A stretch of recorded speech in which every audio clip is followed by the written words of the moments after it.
बिस्मिल्लाहिर्रहमानिर्रहीम। Okay, welcome back. तो इस लेक्चर के लिए मुझ समेत और बहुत से लोग एक्साइटेड होंगे जिन्हें थोड़ा सा अंदाज़ा होगा कि रेस्पबेरी पाई क्या होता है। ठीक है, तो इस लेक्चर में हमने रेस्पबेरी पाई का इंट्रोडक्शन लेना है कि रेस्पबेरी पाई क्या चीज़ है और इसको हम अपने आईओटी प्रोजेक्ट्स में किस तरह से यूज़ कर रहे होंगे। ठीक है, तो बेसिकली रेस्पबेरी पाई जो है हम इस लेक्चर में देख रहे होंगे रेस्पबेरी पाई क्या है और उसकी बेसिक्स वगैरह। तो इन दिस लेक्चर की स्लाइड जो है ये मैं मिस कर गया था। अच्छा, तो रेस्पबेरी पाई जो है हमारे पास एक क्रेडिट कार्ड साइज्ड कंप्यूटर है, छोटा सा।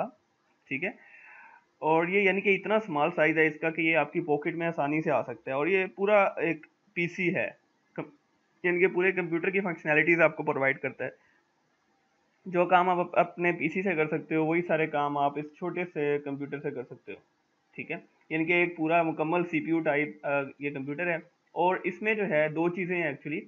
इसके साथ हम माइक्रो कंट्रोलर की पावर को ऐड कर देते हैं।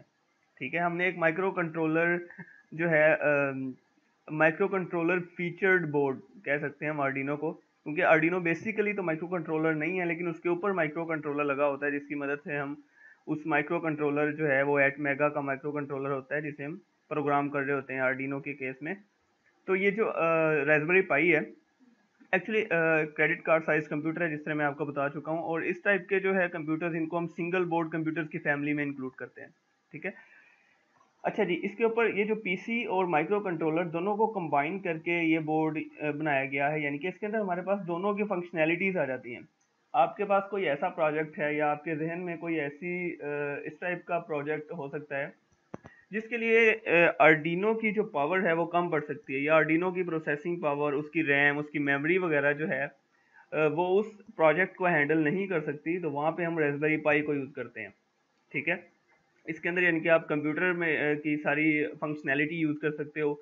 उसके साथ साथ आप माइक्रो कंट्रोलर की फंक्शनैलिटी को कंबाइन कर देते हो, यानी कि आप देखो ना, बड़ा प्यारा सा कॉम्बिनेशन बन गया कि कंप्यूटर भी है और साथ में माइक्रो कंट्रोलर भी है। तो दोनों चीज़ें, और आप उस अपनी फेवरेट कंप्यूटर लैंग्वेज के अंदर इसे प्रोग्राम कर सकते हो कि ये माइक्रो कंट्रोलर के थ्रू इनपुट भी ले सके और कोई भी आउटपुट दे सके, या कोई भी जो है ना हार्डवेयर के साथ इंटरेक्ट कर सकते हो आप अपनी फेवरेट प्रोग्रामिंग लैंग्वेज को यूज़ करते हुए। ठीक है, वही चीज़ ये इस लाइन में हमने डिफाइन की हुई है मैंने कि हम इसको इजीली जो है हार्डवेयर के साथ इंटरफेस करने के लिए यूज़ कर सकते हैं। जो भी लैंग्वेज आपको आती है, जिस लैंग्वेज में भी आप प्रोग्राम कर सकते हो। ठीक है, तो आर्डिनो में तो बेसिकली सिर्फ हमारे पास सी प्लस प्लस हम यूज़ कर सकते थे, लेकिन इसमें सी प्लस प्लस, पाइथन, जावा और इवन के स्क्रैच जो है जिसे हम कहते हैं कि ब्लॉक बेस्ड आईडीई या ब्लॉक बेस्ड एक लैंग्वेज है। लैंग्वेज तो बेसिकली नहीं कह सकते हम, आईडीई या इसे प्रोग्राम एडिटर कह सकते हैं। तो इसके अंदर भी आप, आई थिंक इस टी सी एच, ठीक है, इसके अंदर भी आप जो है उसे प्रोग्राम कर सकते हो। अच्छा, अब मैं आपको इसकी थोड़ी सी शक्ल दिखाता हूँ कि किस तरह की होती है। तो ये हमारे पास रेस्पबेरी पाई बोर्ड है। ये एक स्टैंडर्ड जो है आर्डिनो बोर्ड जो है उससे थोड़ा सा ही बड़ा होता है। तो अगर हम इसकी ये लेबलिंग को चेक करें तो हमारे पास यहाँ पे ये जो पिन्स हैं, ये वाली पिन्स, इन पिन्स के जरिए हम इससे माइक्रो कंट्रोलर का काम ले रहे होते हैं, जिसे हम कहते हैं जीपीआईओ पिन्स या general purpose input output pins. ठीक है, जो आर्डिनो के केस में भी थी और इस रेस्पबेरी पाई के ऊपर भी हमारे पास अवेलेबल हैं, और इन्हीं के थ्रू हम इनपुट ले रहे होते हैं या किसी हार्डवेयर सेंसर या एक्चुएटर को आउटपुट या इनपुट ले या दे रहे होते हैं। ठीक है, और इसमें अब एक्स्ट्रा फंक्शनैलिटीज अब आपने चेक करनी है कि इसमें हमारे पास बेसिकली 4 यूएसबी पोर्ट्स होती हैं। ये बेसिकली 2 यूएसबी पोर्ट्स का सेट है, एक ऊपर एक नीचे, और इसी तरह 2 यूएसबी पोर्ट्स ये हैं, तो ये टोटल 4 यूएसबी पोर्ट्स। उसके अलावा इथरनेट पोर्ट होती है हमारे पास, हम इसे डायरेक्ट इथरनेट केबल के जरिए भी कनेक्ट कर सकते हैं। और ये वाली फंक्शनैलिटी ऑफ कोर्स हमारे पास आर्डिनो में अवेलेबल नहीं थी, उसके लिए हमें जो है जो भी एक्स्ट्रा फंक्शनैलिटी चाहिए थी उसके लिए हमें अलहदा से किट ऐड करनी पड़ती थी। सही है, हमारे पास ऑडियो जैक अवेलेबल है। ठीक है, और इसके अलावा ये एक कैमरा मॉड्यूल है।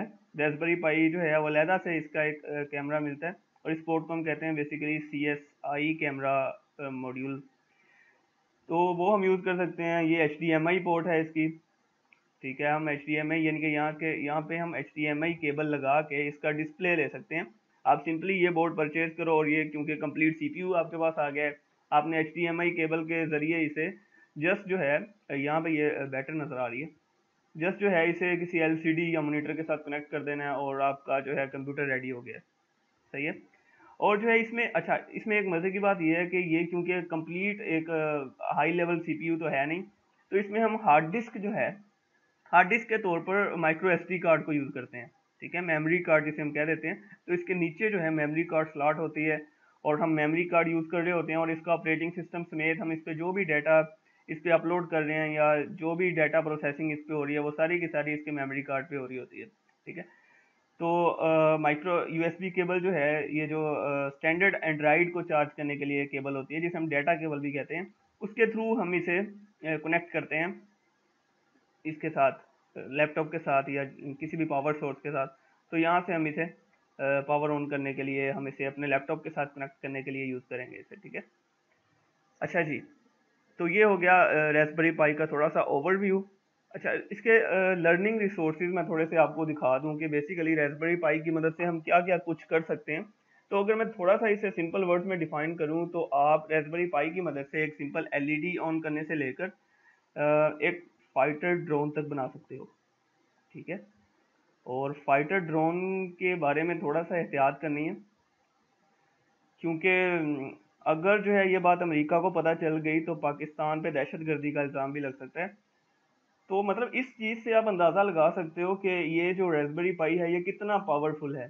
ठीक है, इसमें आपके पास वही स्टैंडर्ड स्पेसिफिकेशन आ रही होती हैं जो आप एक नॉर्मल पीसी में ले सकते हो। फॉर एग्जांपल अब आजकल जो है रेस्पबेरी पाई बी प्लस मॉडल हमारे पास चल रहा है। इसमें आपके पास वाईफाई अवेलेबल है, ब्लूटूथ अवेलेबल है। ठीक है, और उसके अलावा इसमें हमारे पास 1 GB रैम है, और इसी तरह हमारे पास जो है जो हार्ड डिस्क के तौर पे तो हम एक्चुअली मेमोरी कार्ड यूज़ कर रहे होते हैं, तो वो आप किसी भी साइज़ का डाल सकते हैं।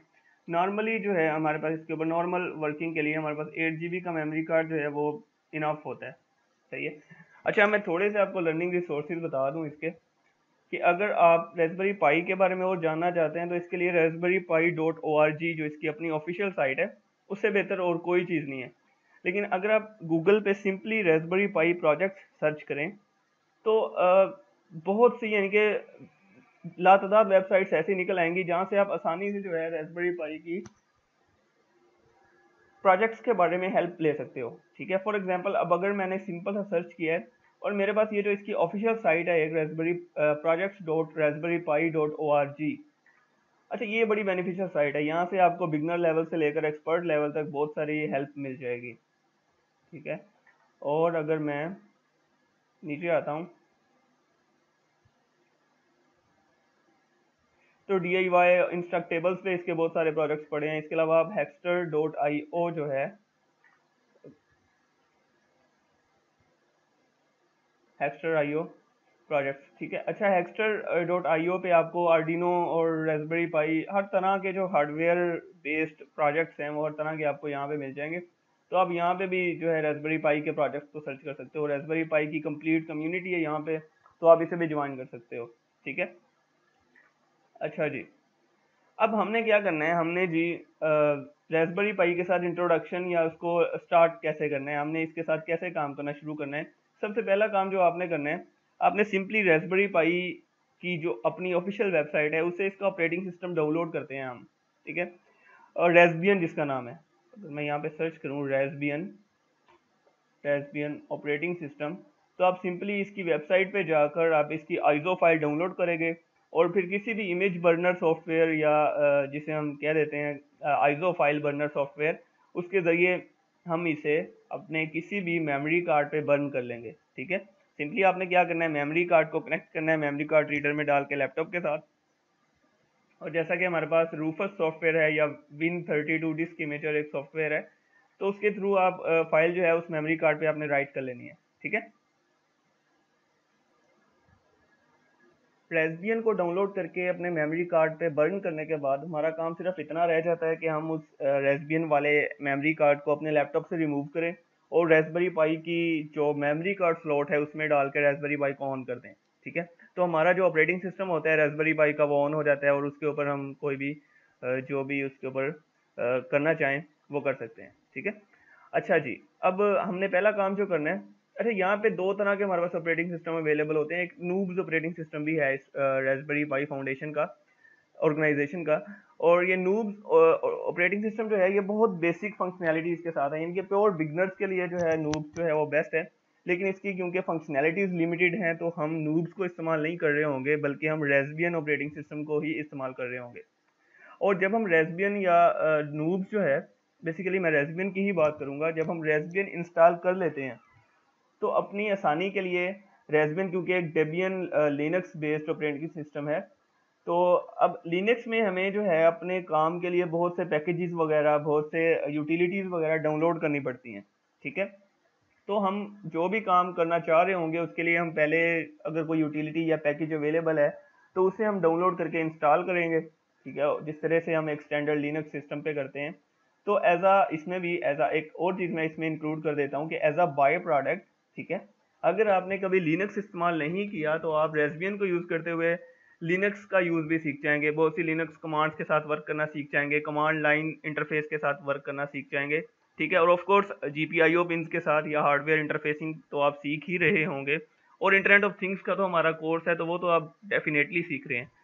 सही है। अच्छा जी, अब एक और मज़े की बात मैं आपको बताता हूँ यहाँ पे कि जब आप मेमोरी कार्ड जो आपने चूज़ करना है, जो आप मेमोरी कार्ड एक्चुअली यूज़ करना चाह रहे होगे इसको बर्न करने के लिए, मेमोरी कार्ड आपने बड़े ध्यान से चूज़ करना है, क्योंकि मैं बहुत से मेमोरी कार्ड यूज़ करके देख चुका हूँ और उनकी इनपुट आउटपुट स्पीड जो है या आईओ ऑपरेशन जो है, आईओ ऑपरेशन समझते हो ना कि एक टाइम में कितना डाटा जो है वो मेमोरी कार्ड से रीड या राइट किया जा सकता है। ठीक है, उसे हम आईओ ऑपरेशंस कहते हैं, मेमोरी कार्ड के या किसी भी स्टोरेज डिवाइस के आईओ ऑपरेशंस बेसिकली। तो मैंने जो अब तक यूज़ किए मेमोरी कार्ड, उसमें मैं ये दो कार्ड आपको रिकमेंड करूंगा कि या तो आप सैमसंग एवो प्लस जो है इसका कार्ड यूज़ करो, या फिर सैमसंग का ही एक और इसकी सीरीज़ है सैमसंग प्रो। इन दो में से आप कोई भी मेमोरी कार्ड यूज़ कर लो तो इनकी परफॉर्मेंस बहुत अच्छी है। नहीं तो आमतौर पे मैंने सैनडिस्क का जो कार्ड है वो भी यूज़ करके देखा है, तो वो तो रास्पबेरी पाई बूट होने पे ही बहुत टाइम लगा देता है। ठीक है, तो इसमें आपने ध्यान रखना है। और मैं क्योंकि अपनी बात कर रहा हूँ तो सैमसंग को मैंने इन दोनों कार्ड्स को यूज़ किया, ये बहुत अच्छी परफॉर्मेंस इन दोनों ने मुझे दी है। तो इसके अलावा अब मैं कोई और कार्ड जो है बाई ही नहीं करना रिकमेंड करूँगा आपको। सही है। अच्छा, तो ये कार्ड आपने चूज़ कर लेने हैं, और फिर अब एक और यहाँ पे मज़े की बात मैं आपको बताता हूँ कि आप जो है डायरेक्ट रेस्बियन डाउनलोड करोगे, उसकी बजाय आपने काम ये करना है कि मैंने एक कस्टम इसकी ऑपरेटिंग सिस्टम इमेज बनाई है, और वो ऑपरेटिंग सिस्टम इमेज मैं आपको देता हूँ, उसे आपने डाउनलोड कर लेना है।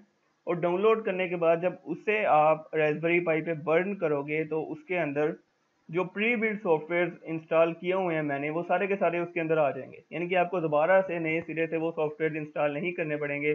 और उनमें बहुत सारी चीज़ें जैसा कि वीएनसी हमारे पास हम यूज़ करते हैं रिमोटली रास्पबेरी पाई को एक्सेस करने के लिए, क्योंकि हर बार हमने उसे एलसीडी के साथ कनेक्ट करके तो यूज़ नहीं करना, तो हम उस पर एक रिमोट एक्सेस सॉफ्टवेयर यूज़ करते हैं जिसे हम वीएनसी कहते हैं। ठीक है, तो जो कस्टम इमेज मैंने डेवलप किया उसके अंदर बेसिकली पहले तो वीएनसी इंस्टॉल्ड है हमारे पास, और इसके अलावा उसका मैंने हॉटस्पॉट सेटअप किया हुआ है ताकि हम डायरेक्ट हॉटस्पॉट से कनेक्ट होके उसका वीएनसी के थ्रू एक्सेस कर सकें। सही है। और उसके अलावा मैंने उसके ऊपर पाइथन तो ऑफ कोर्स पहले ही इंस्टॉल होती है, अपडेट किया हुआ है उसे, और उसके ऊपर एक पैकेज इंस्टॉल किया हुआ है ओपन सीवी का। ओपन सीवी एक सॉफ्टवेयर है हमारे पास जिसे हम कहते हैं ओपन कंप्यूटर विजन। सही है। अब इसका जो हमारे पास कैपस्टोन होगा रास्पबेरी पाई का, वो क्योंकि कंप्यूटर विजन की डोमेन में है, हम यहाँ पे फेस रिकॉग्निशन का एक प्रोजेक्ट परफॉर्म करने जा रहे होंगे, सो इसलिए हम ये जो पैकेज ओपन सीवी का है ये इंस्टॉलेशन में भी काफ़ी देर लगाता है, तो मैंने इसे पहले से इंस्टॉल करके इसकी कस्टम इमेज सिर्फ आप लोगों के लिए, उर्दू आईटी एकेडमी के स्टूडेंट्स के लिए जो है मैंने इसे बना के जो है पैकेज की शक्ल में इसे जो है अपलोड किया है। ठीक है, तो आपने उसे डाउनलोड कर लेना है, और डाउनलोड कहाँ से करना है वो मैं आपको दिखाता हूँ। आपने सिंपली अपने ब्राउज़र में जाना है, आप लिखोगे bit.ly बिटली जो कि URL शॉर्टनर है। तो मैंने ड्राइव गूगल ड्राइव का जो लिंक है वो शॉर्ट किया है UITA_RPy। तो यहाँ से आपको रास्पबेरी पाई की जो इमेज, जो कस्टम इमेज मैंने बना के अपलोड की है, वो यहाँ से आपने डाउनलोड कर लेनी है। और ये तकरीबन 3 GB की फ़ाइल है। ठीक है, ये हाईली कंप्रेस्ड फाइल है, 3 GB की फ़ाइल ये है। और आप जब इसे एक्सट्रैक्ट करोगे यहाँ से आपने इसे डाउनलोड कर लेना है। ये रार फाइल है, तो इसको एक्सट्रैक्ट करने के लिए आपको कोई विन RAR टाइप सॉफ्टवेयर चाहिए होगा। सही है, यानी कि आपको चाहिए होगा विन RAR या कोई और ऐसा सॉफ्टवेयर जो कि रार फाइल्स को एक्सट्रैक्ट कर सकता हो। ठीक है, एक्सट्रैक्ट करने के बाद आपने क्या करना है, इसे इसे बर्न करना है। सही है, और एक्सट्रैक्ट होने के बाद आपके पास कुछ इस टाइप की आ जाएगी। लेट मी शो यू, इस टाइप की इमेज आ जाएगी। सही है, फाइल, इसकी टाइप जो है सिर्फ फाइल होगी। अच्छा, इसे आपने क्या करना है, आपने जो है Win32 जो मैंने सॉफ्टवेयर आपको बताया था, Win32 सॉफ्टवेयर को डाउनलोड करना है। Win32 डिस्क इमेजर इसका नाम है।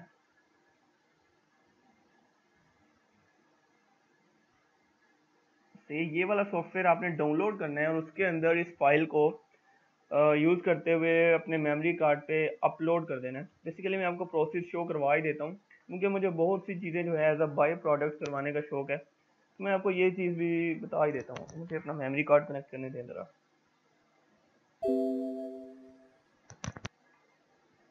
अच्छा जी, सो मैंने अपना Win32 डिस्क इमेजर सॉफ्टवेयर जो है इसे यहाँ से इंस्टॉल करने के बाद ओपन कर लेना है। और अच्छा, यहाँ एक और मज़े की बात जो है वो मैं बताना भूल गया हूँ। ठीक है, और वो ये है कि आपको इसके लिए कम से कम 16 GB का मेमोरी कार्ड चाहिए होगा। ठीक है, तो ये बड़ी अहम बात है, ये आपने जहन में रखनी है। यानी कि मेमोरी कार्ड बाय करते वक्त आपने दो चीज़ें जहन में रखनी है, या तो वो सैमसंग एवो प्लस या सैमसंग प्रो का कार्ड हो, सैमसंग प्रो और सैमसंग ईवो प्लस। ठीक है, दूसरे नंबर पे वो 16 GB से कम का ना हो, इससे ज़्यादा का हो सकता है। अब मेरे पास ये जो कार्ड है ये 32 GB का है। तो मैं इसके अंदर आपको बताऊंगा कि आपने किस तरह से वो जो कस्टम फाइल एक्सट्रैक्ट करेंगे वो किस तरह से अपलोड करनी है। यहाँ से आपने वो डिवाइस सेलेक्ट कर लेनी है, मेमोरी कार्ड जो कि मेरे पास आई है, और इधर से मैं वो फाइल सेलेक्ट करूँगा। अच्छा जी, यहाँ से मैं इसे ऑल फाइल्स करके मैंने इस फाइल को सिलेक्ट कर लेना है और ओपन पे क्लिक कर देना है। ठीक है, उसके बाद मैंने सिंपली इस राइट बटन पे क्लिक कर देना है, तो फाइल मेरी जो है यहाँ पे राइट होना शुरू हो जाएगी। सही है, अभी मैं इस बटन पे क्लिक नहीं करूँगा क्योंकि मैंने इस पे पहले ही फाइल राइट की हुई है, और ऑफ कोर्स इस पे टाइम भी बहुत ज़्यादा लग जाएगा, तो इतनी लंबी वीडियो मैं बनाना नहीं चाहता। एनीवेज, आपने सिंपली ये फाइल सेलेक्ट करनी है। डाउनलोड करने के बाद मेमोरी कार्ड 16 GB वाला आपने यहाँ से सेलेक्ट करना है, और उसके बाद इसे राइट पे क्लिक कर देना है। और जब ये फाइल कम्प्लीटली राइट हो जाएगी तो आपके पास एक रेस्बियन ऑपरेटिंग सिस्टम उस मेमोरी कार्ड पे आ जाएगा, और जिसमें जो नेसेसरी सॉफ्टवेयर हैं वो पहले से इंस्टॉल्ड होंगे। और अपनी अगली वीडियो में हम उन सॉफ्टवेयर की मदद से प्रोजेक्ट डिवेलप करना सीखेंगे। ठीक है, ओके जी, अब दुआओं में याद रखिएगा। अल्लाह हाफिज़।